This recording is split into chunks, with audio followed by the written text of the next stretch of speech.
Welcome back, everyone. Well, our good friend Tracy Marceron joins us again. And I was saying she's got the glue gun, so we know it's going to be a good morning. Well, I've got a lot of different projects. This is the time of year when the days are darker earlier, and they're darker, much darker in the morning. And it's just nice to have a couple of little lights around the house turned on in the night for a little extra glow. And this is a project that a lot of people have an old ball jar, canning jar around the house. They're not really sure what to do with it. Some people store marbles or whatever in it.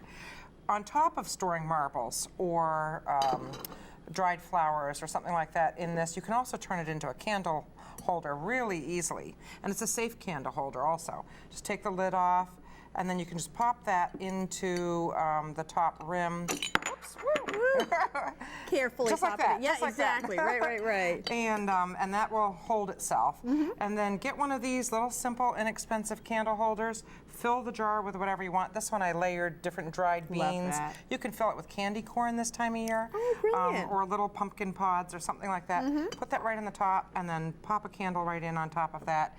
And voila, you have a candle holder. You can even do a little embellishment there. Yeah, I tied a little raffia. You could tie a little homespun. Another thing, I just got a ton of these antique bobbins, and they're from the old woolen mills. They come in all different shapes and sizes. There's a zillion different ways to decorate these.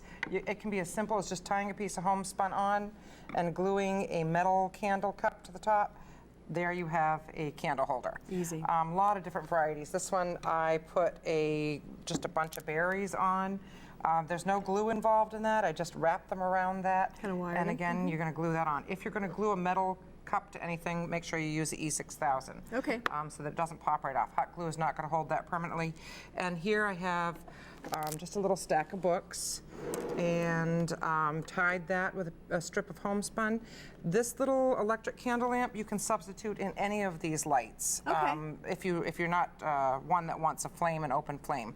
And if you have an old pan or pot around the house, just fill that with some berries, put a candle in the top, or again, another one of those electric candle lamps right down into the middle, and turn something that you haven't been using into something practical and decorative. Isn't that fun? Now with the books, did you actually glue the books together? I didn't. We could glue them together, but I figured it's kind of a nice display if you don't do that. That way, if you ever want to read one of those books, I've got some boring books. They're science and math. And good way to turn those old boring books, though, into something decorative. How fun. And so you were saying with that, you have to use a certain kind of glue. It's a special metal glue then. Exactly. Okay. And when you do that, use a little bit of E6000. It's a metal industrial glue. Put a little bit of that, and then squirt a little bit of the hot glue next to it. Don't put the two on top of each other. And then press that down. The hot glue will hold that temporarily. The E6000 will hold that permanently. Okay. And then that way, it's a nice, safe way to burn a votive.